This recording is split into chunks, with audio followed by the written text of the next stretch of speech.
So today, yes, as you said, my objective will be to address, let's say, most or more and more important questions for fleet managers, which is how to manage the increasing complexity and cost of windshield maintenance. So my name is Nicolas Chorine. I'm a CEO of Jack by AGC Automotive.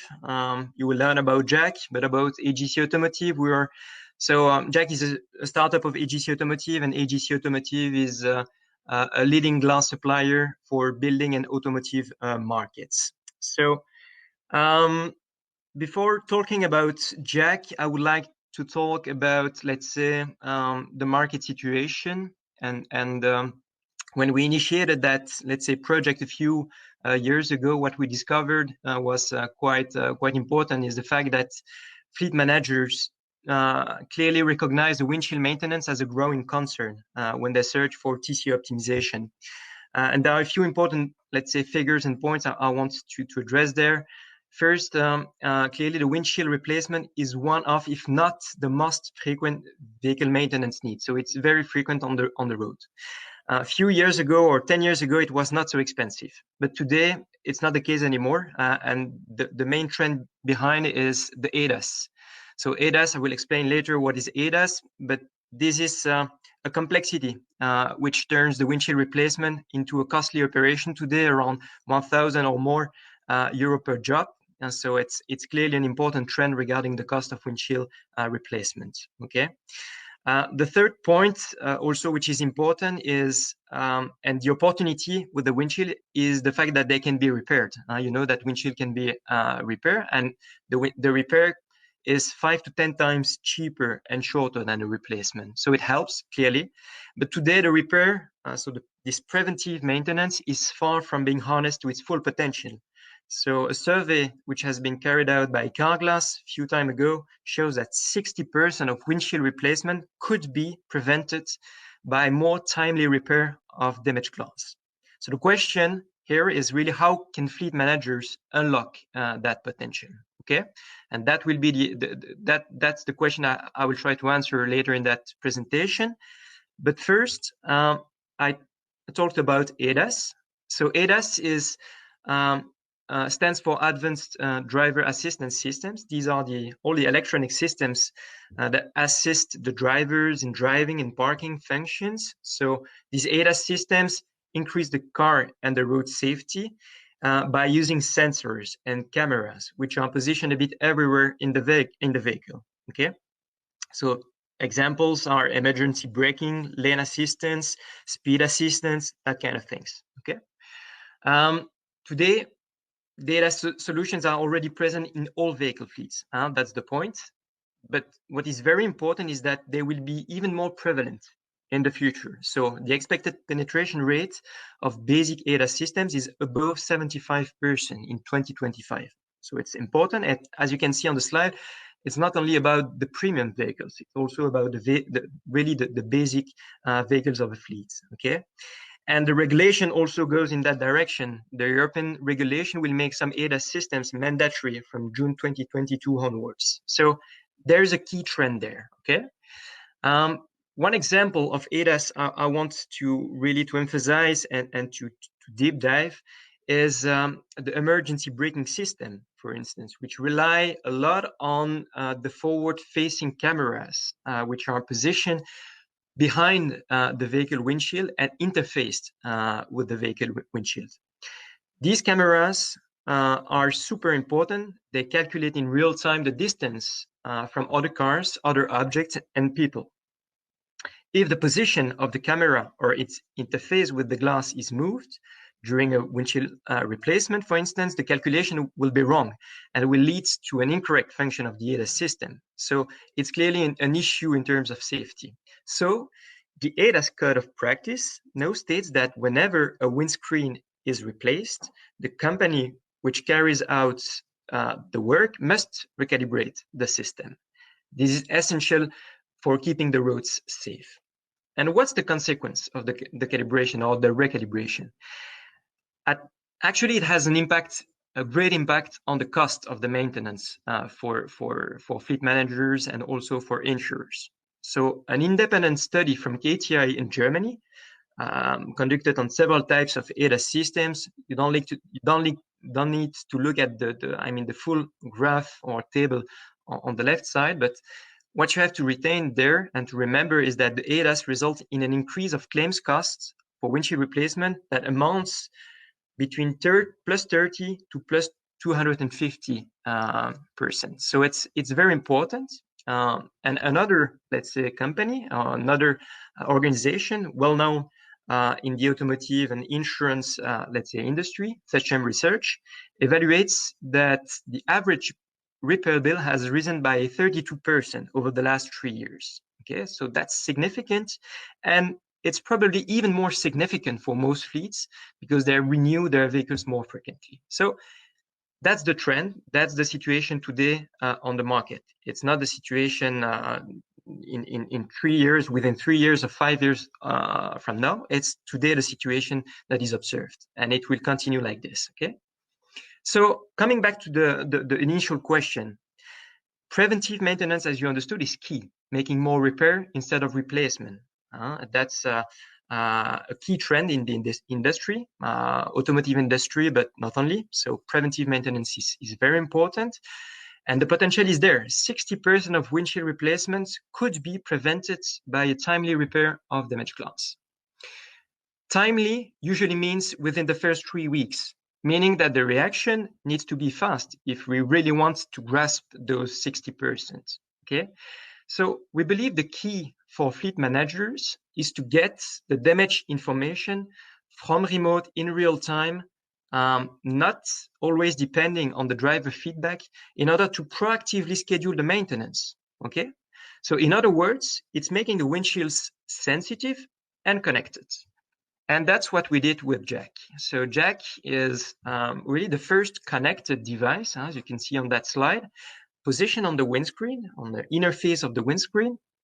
And that device monitors and notifies the windshield's damages in real time remotely to fleet managers or other companies. Okay.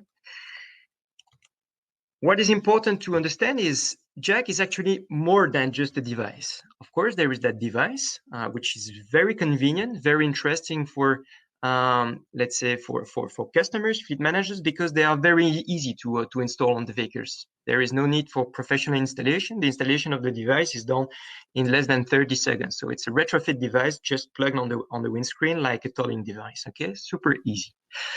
That device detects the damages in real time when they occur. So when the stone hit the windshield, for instance, and break the windshield, there is a data recorded by the device. The data is then communicated to our cloud, where we analyze the data, we qualify the severity associated to an impact, and when an impact or there is a breakage confirmed, the information is then notified to a fleet manager or even to a glass fitting network combined with the fleet manager in order to plan the repair maintenance proactively with the driver. Okay.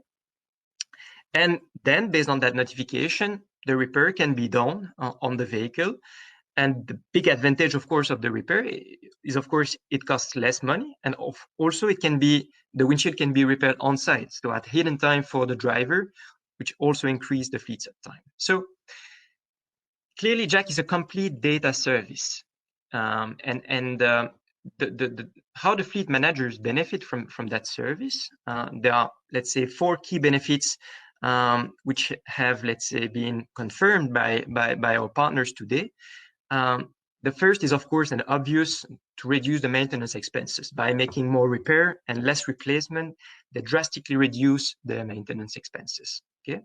The second point, very important also for some fleets, is to increase the uptime of the vehicles and the uptime of the fleet. So that's also an advantage brought by the repair instead of the replacement. Okay. And also, one advantage of having the jack in the vehicles is also to avoid some periodic controls that also take time and that also put the vehicles off-road. And the other benefits also confirmed by those companies is the fact that by making more repair, they can also reduce their carbon footprint, which is also very important for some fleets. And also, last but not least, to improve the safety.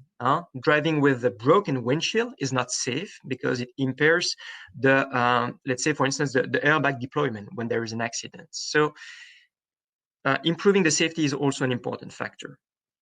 Second question is what the fleet managers like about the product. And there we have three important answers and three important facts I can share with you. The first is the fact that there is no need for professional installation for the jack. As I said, jack has been really designed for convenience. So it's super easy to be installed in a vehicle. It's in less than 30 seconds. So it's a retrofit device, just plug on a windshield. This device is equipped with some solar cells and some batteries to make it self-sustainable. So there is no need to connect the device to the car battery, no wire, no professional installation needed. So very convenient. The second point that the fleet managers like is the fact that jack is also designed to integrate easily with the existing telematics in the vehicle. So jack is absolutely not, let's say, competitive to some dongle solutions or black box solutions already implemented by fleet managers. The idea is really to complement that kind of solution and to integrate jack with them and really harvest the benefits of both solutions for fleet managers. And the third, let's say, point that fleet managers like is the fact that from a strategic point of view, within jack, we have a clear idea and objective to integrate with the fleeting networks, as I said, to create that full service to fleet managers. So integration with the glass fitting networks to provide a full preventive service to the fleet managers is also something which is very important for fleet managers. So also a very important point I wanted to share with you. Now, about the maturity of that, let's say, product and business, what I can say in a few words is that jack is live on the road today. We have a pre-serial version of the product, the devices, the platform, all the, let's say, the software tools, APIs, SDKs, which are ready and already in hands of some big fleet and glass fitting partners for large-scale testing. And in the second quarter this year, we will launch the serial version of the product for even bigger scale deployment. So that's a bit the situation of the business today we have. And I will be happy to share more with you later today. But let's finish that presentation. Just don't want to be too long on this presentation. I will be happy to hear your questions afterwards. And clearly, my conclusion will be that I will be clearly happy to discuss a collaboration with you, whether you're a fleet manager, an insurer, or vehicle maintenance network, glass fitting network. So I'm happy to answer your questions, happy to discuss a potential collaboration. And if you want, visit our booth. We have a virtual booth in the village. So later today, you can also visit us and ask all your questions. Thank you for your attention. And Sven, I'm also there to answer the questions you have. Hey, Nicolas, thank you very much. Very interesting presentation. Very interesting tool, actually, Jack. I do have a couple of questions myself. I saw Kate also had a question, but that's already been answered, so you're quicker than imagined.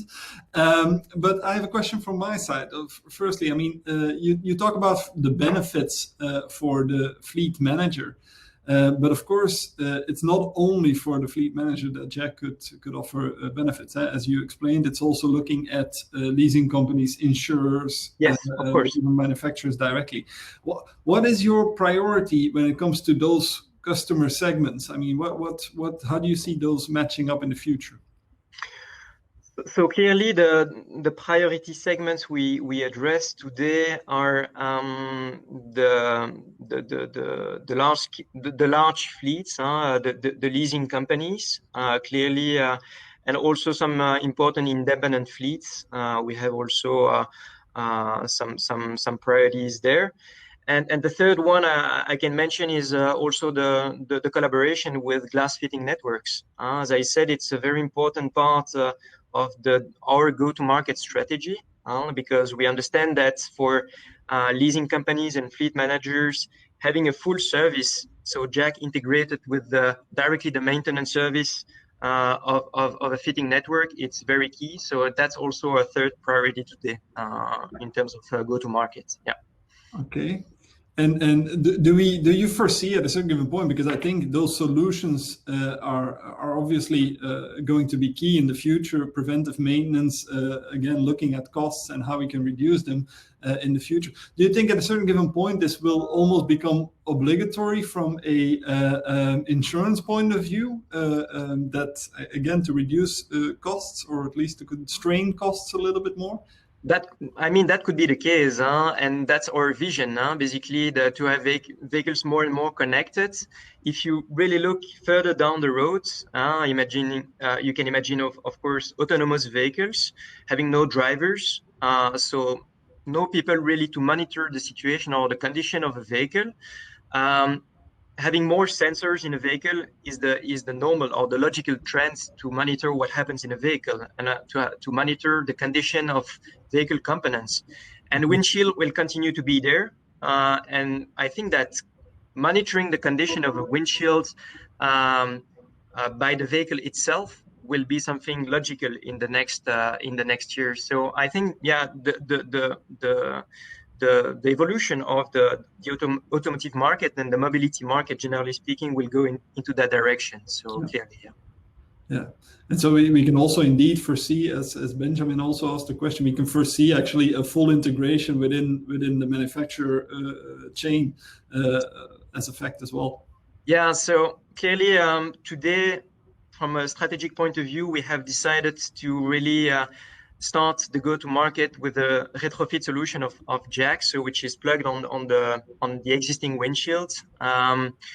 It has a lot of benefits in terms of go-to-market and to let's say to accelerate the go-to-market. On the other hand, we also, of course, understand that at some point there might be also some interest of OEMs to integrate that kind of functionality in the vehicles directly in a line-fitted solution. So we also have that kind of, let's say, development or milestones in the roadmap. It's a bit further in the roadmap. The priority today is on the retrofit solution, but we start, let's say, conceiving some solutions and possibilities also in terms of integration with OEMs. Also starting with that.